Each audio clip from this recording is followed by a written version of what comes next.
And welcome back to another Nerd World. Today, I wanted to talk about some Spider-Man games. Not which one is the best per se, but which one has, I wanted to talk about the swinging physics.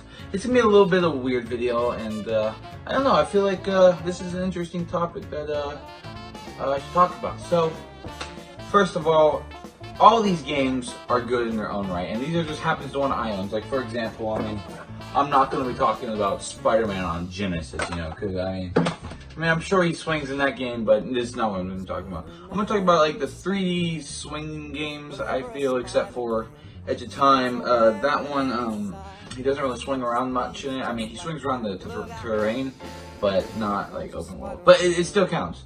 So obviously these aren't all the Spider-Man games. These just happen to be the Spider-Man games that I own. Besides there's the one on Genesis, but yeah. So let's get into it. I'm gonna kind of talk about the swinging physics of the of all of these games. Yeah. So starting off, Spider-Man on the PlayStation, Dreamcast, and 64. I'm gonna be honest here. A lot of people call this the best Spider-Man game ever. Pretty much the grandfather of all the good Spider-Man games. No. This game's fucking horrible, alright? I think people are more fond of like the first couple levels, and they're not actually fond of the rest of the game, where you got tight corridors, horrible camera, and you only swing twice.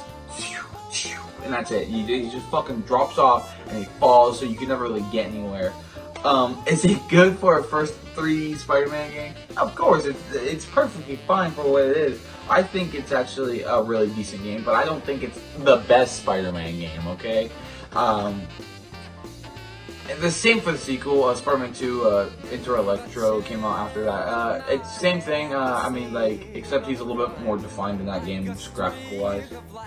Obviously, I don't have either of the Sam Raimi games. Obviously, I don't have, Spider-Man 2, the one everyone pretty much gets their pants all wet about. But I do have Ultimate Spider-Man. Now, Ultimate Spider-Man took what worked pretty much in Spider-Man 2 and made it its own thing.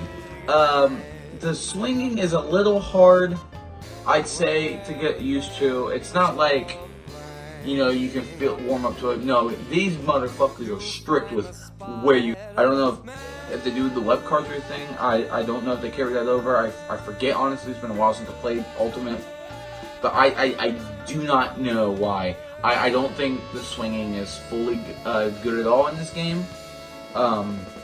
It's fine for when it actually works. When it actually works, the swinging is fine. It works great. But, since you can jump over pretty much half the houses and buildings in the game in Ultimate, swinging kind of feels, it kind of feels pointless because you can't really do it often. And speaking of doing it often, Edge of Time, don't really swing in that game. You can if you want to, but you'll be swinging around like buildings and stuff.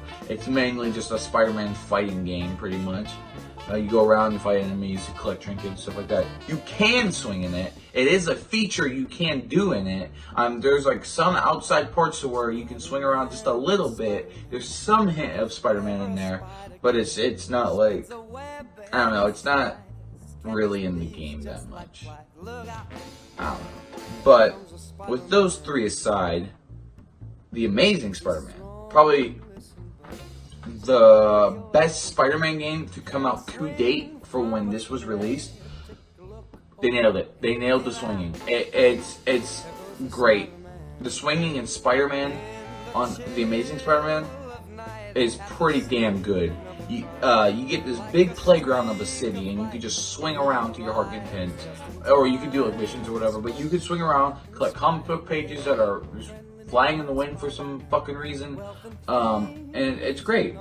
And I can see what they tried to do in Amazing Spider-Man 2, where they tried to implement that, but since that movie sucked, so did the game. Like, the game is just horrible, but the swinging is kind of alright, because say, since I got on 360, you got the LT and RT button. RT lets you swing to the right, and LT lets you swing to the left. You're controlling the hands of where you go. So let's say, you're going at a left angle, and you want to turn left. You hold LT, and Spider-Man will just maneuver his way over there. If you held right, artsy, then he would go to the right, and it's pretty cool. So swinging's alright in these games. It's alright. But let me tell you what, man. You thought Spider-Man 2 was good? Get out of here. You thought Ultimate Spider-Man was good? Get out of here, kid. Amazing Spider-Man? I can let you slide on that, but get out of here, kid. Nothing beats Marvel Spider-Man. Marvel Spider-Man has the best swinging physics of all time. It takes a little bit of time to get used to, but once you do, it's fantastic. Like, I swear to God, you actually... I hate to be cliche like this, but you actually feel like Spider-Man when you're swinging by. And it's just... no pun intended here, but it's amazing. It's a sight to behold, honestly. This game had so much hype to it when it was coming out, and for good reason. It's a great game. And you're probably wondering why my case looks like that. It's because it's a reversible case. I thought it looked pretty cool. I still do. I like this version case. It even has the Marvel Spider-Man logo right there. This is how you do a Spider-Man game, bro. That's how you do a Spider-Man game. The swinging is perfect in that. But of course, I can't really talk about this without saying Spider-Man 2. Spider-Man 2, the guy, this is a really great it's like a short video, but they make it out to be like a documentary of the creator who did the web physics for Spider-Man 2 playing Marvel Spider-Man, and he just gives some insight on it. It's really interesting. If you can find it, go look it up. It's really cool. It's a really great documentary or video. It's pretty cool. Spider-Man 2, physics are okay. It's not as great as you remember, trust me. Spider-Man 1, he swung just like he did in the original game. Spider-Man 3, well, that's just a nightmare. Web of Shadows was pretty good, alright. And I can't really remember. Oh, and Shattered Dimensions, same as Edge of Time. But yeah, guys, let me know. What is your favorite Spider-Man game? And which one, swinging? Which one do you prefer to swing in?